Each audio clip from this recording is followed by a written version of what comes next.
नमस्कार, आप देख रहे हैं अमर उजाला .com। मैं हूं राजकुमार सैनी।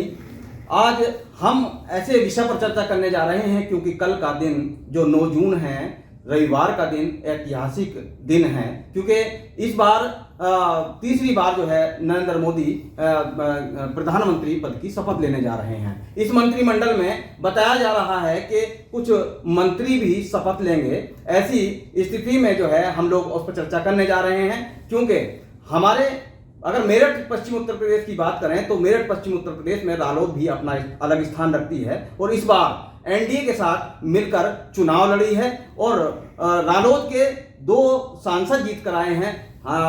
बागपत से राजकुमार सांगवान जी हैं और बिजनौर से चंदन सिंह चौहान हैं। ऐसा प्रतीत हो रहा है, ऐसी जानकारी मिल रही है कि रालोद को भी उसका सिला मिलने जा रहा है। जानकारी ये आई है जो उनके कार्यकर्ताओं के द्वारा हम लोगों को मिली है जानकारी कि वहां से जो एक संदेश आया है, शपथ ग्रहण से पहले ही आज उनको भी जयंत चौधरी को दिल्ली बुलाया गया है। आज हम इसी बात पर वार्ता करेंगे। हमारे साथ हैं हमारे सिटी इंचार्ज अरीश रिजवी जी।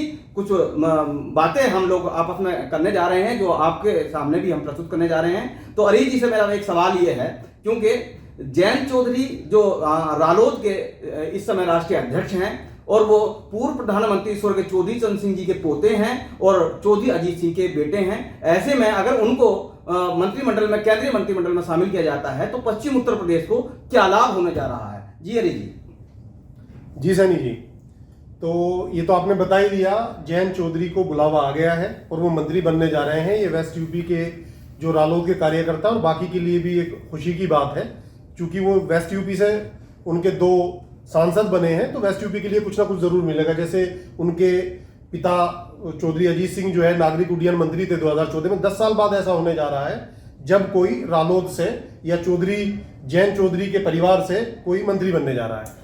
लेकिन अली जी, कल जो एनडीए की बैठक हुई, एनडीए की बैठक जब वहां चल रही थी, क्योंकि घटक दल में ये शामिल थे, तो इनको भी मंच पर बैठाए जाने वाली बात जो चर्चा में रही, पूरे दिन सोशल मीडिया पर छाया रहा, आज पूरे दिन मीडिया में छाया रहा, क्योंकि जयंत चौधरी को वो स्थान नहीं दिया गया और उसके बाद में उनकी जाति के लोग, खासकर पश्चिम उत्तर प्रदेश सभी जातियों के लोगों ने इसको अलग तरीके से लिया कि जयंत का अपमान किया जा रहा है, जबकि वो गठबंधन में शामिल होकर चुनाव लड़े हैं। कहीं ऐसा तो नहीं कि उनके दबाव में आने के बाद ही भारतीय जनता पार्टी या एनडीए के जो भी मुख्य लोग हैं उन लोगों ने चौधरी जयंत को जो है ये अवसर देने का प्रयास किया हो?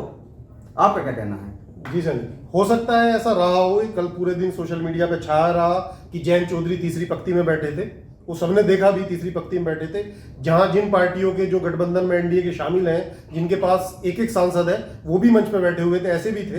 तो उसके बाद से ये चर्चा थी पूरे वेस्ट यूपी में कि जयंत चौधरी को ऐसा तो नहीं कि बिल्कुल दरकिनार कर दिया गया हो, लेकिन अब जब से ये बुलावा आया है कि नहीं जयंत चौधरी मंत्री बन रहे हैं, उसके बाद से रालोद में खुशी की लहर है और जो कल वाली बातें थी वो अब खत्म होती नजर आ रही हैं कि जयंत चौधरी को दरकिनार कर दिया गया। लेकिन अली जी, इसमें एक सवाल ये भी है, क्योंकि पश्चिम उत्तर प्रदेश एक पढ़े लिखा मतलब बहुत ही अग्रेसिव क्षेत्र कहा जाता है और सबसे बड़ी बात यह है कि किसानों के आंदोलन की अगर हम बात करें तो पश्चिम उत्तर प्रदेश से ही चिंगारी बार बार उठती रही है और किसानों की जो आंदोलन हुए दिल्ली के अंदर, उसका भी नेतृत्व कहीं ना कहीं जो है हमारे जयंत चौधरी जो पश्चिम उत्तर प्रदेश के रालोद के नेता हैं वो भी उसका नेतृत्व करते रहे हैं। तो क्या लगता है कि अगर वो मंत्रिमंडल में शामिल होते हैं तो क्या किसानों की बातों को बादस्तूर उस तरीके से उठा पाएंगे या फिर किसानों के जो मांगे थी वो दब के रह जाएंगे? आपका क्या मानना है?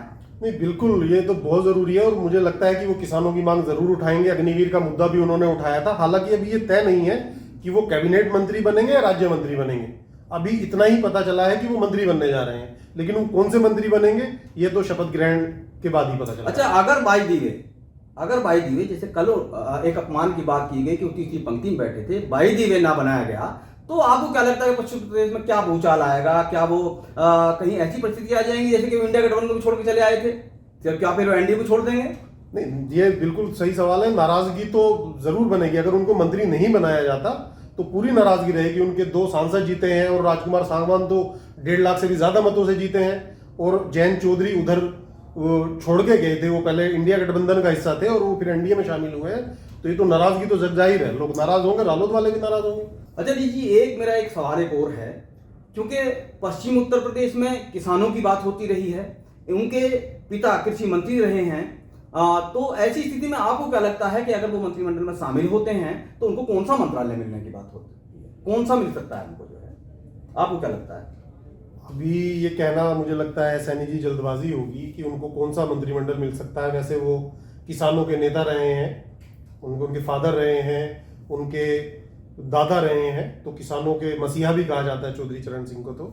तो हो सकता है किसानों का कोई मंत्रालय उनको मिल जाए, किसानों से संबंधित। नागरिक उड्डयन मंत्री उनके पिता रहे हैं चौधरी अजीत सिंह, तो उनको वो भी मिल सकता है। तो ये अभी थोड़ी जल्दबाजी होगी कि उनको कौन सा मंत्रिमंडल में कौन सा पद मिलेगा, लेकिन ये तय है कि उनको मंत्री पद मिलने जा रहा है। बस एक अंतिम सवाल अरे जी आपसे एक और है मेरा, क्योंकि यहाँ की जनता मतलब एक पल पल की उस पर निगाहें रखी हुई है। क्यों कि पश्चिम उत्तर प्रदेश के अंदर जो है, जब चौधरी अजीत सिंह उड्डयन मंत्री थे तो उन्होंने जो है मेरठ के अंदर एक हवाई अड्डा बनाने की बात की थी और उस पर प्रस्ताव भी बने, फाइलें भी हुई। ऐसा लगता था मेरठ की जनता को तो कि जैसे कि कल यहाँ से हवाई जहाज उड़ने वाले हैं, लेकिन आज तक वो सपना पूरा नहीं हो पाया। हो सकता है मतलब कि इस बार ये मंत्रिमंडल में शामिल होंगे, तो क्या आपको लगता है कि ये अपने पिता की जो कमियां रह गई थी उस समय वो नहीं करा पाए थे किन्हीं कारणवश, तो क्या उन्हें लगता है आपको कि अपने पिता की जो वो रह गई थी उसको आगे बढ़ाएंगे? हाँ नहीं, इनको बढ़ाना चाहिए। उम्मीद तो यही है लोगों को, वेस्ट यूपी के लोगों को यही उम्मीद है कि वो जो उनकी रुकी हुई चीजें थी या जो मेरठ को चाहिए, जैसे आपने बताया बड़ा लोग मेरठ के लोग चाहते हैं कि यहाँ जो है हवाई अड्डा बनना चाहिए, मांगे भी हुई हैं, तमाम तरह की खबरें भी छपती रही हैं, लोग दावा भी करते रहे हैं कि ऐसा होगा, लेकिन ऐसा हुआ नहीं। तो जयंत चौधरी अगर मंत्री बनते हैं तो बिल्कुल लोगों की उम्मीदें हैं कि वो इस चीज को आगे बढ़ाएंगे। जैसा कि आपने अभी सुना, हमारी हरीश जी और हम दोनों लोगों की बातचीत हुई है, क्योंकि ये एक ऐसा ऐतिहासिक दिन है कल के लिए। ये हम लोगों को बताना भी जरूरी था कि कल के जो होने जा रहा है, पश्चिम उत्तर प्रदेश की जनता आस लगाए बैठी है कि कोई हमें जो है केंद्रीय मंत्री मिलेंगे, क्योंकि अब से पहले यहाँ पर जो है डॉक्टर संजीव बालियान यहाँ पर केंद्रीय राज्य मंत्री रहे हैं। तो पश्चिम उत्तर प्रदेश को ये भी संभावना पूरी है कि उनको भी कोई ना कोई मंत्री इस बार जरूर मिलेंगे। अभी हम इसी कड़ी में अब आपसे रूबरू कराएंगे 2 मिनट में ही कि जो है हम अपने संपादक नितिन यादव जी से भी रूबरू कराएंगे, उनकी भी राय लेंगे और क्या वो कहते हैं, अभी हम 2 मिनट में बात कराते हैं। जैसे कि खबरें आ रही हैं कि जयंत चौधरी जो रालोद के मुखिया, उनको केंद्रीय मंत्रिमंडल में जगह मिल सकती है। रालोद के तमाम सूत्रों का कहना है कि उनको कल के लिए बुलावा आया है। ऐसे में बड़ी खबर होगी। मुझे लगता है अगर जयंत चौधरी को जगह मिलेगी तो कम से कम कैबिनेट का पद होगा। बीच में ये भी असमंजस था कि कहीं उनको कैबिनेट का पद मिलेगा या स्वतंत्र प्रभार मिल सकता। मुझे लगता है अगर जयंत चौधरी शामिल होंगे तो कम से कम वो कैबिनेट के पद पर शामिल होंगे। इससे नीचे अगर कोई पद मिला तो हो सकता है उनके जो बाकी 2 सांसद हैं उनमें से किसी और को मौका मिले। खैर, लेकिन महत्वपूर्ण बात यह है कि वेस्ट यूपी की राजनीति के लिए बड़ा अहम होगा। बेशक संजीव बालियान मंत्री रहे हैं, सतपाल भी मंत्री रहे हैं, लेकिन जो सियासी रसूख चौधरी अजीत सिंह के ज़माने में था, मुझे लगता है वो थोड़ा सा कम हुआ था उनके मंत्री रहने के बाद। वापस लौटेगा। पश्चिमी उत्तर प्रदेश की राजनीति में नए समीकरण बनेंगे। किसानों मुद्दों पर मुखर रहे हैं जयंत चौधरी। भाजपा में जाने से कुछ उनके किसान समर्थक थोड़े से मायूस थे, तो हो सकता है कि उनको कोई अच्छा मंत्रालय मिले और किसानों के लिए बेहतर कार्य करें, तो वो इसको भी पालें। कुल मिला के अच्छा कदम रहेगा। वेस्ट यूपी में एक नया सियासी समीकरण भी पैदा होगा, रसूख भी पैदा होगा।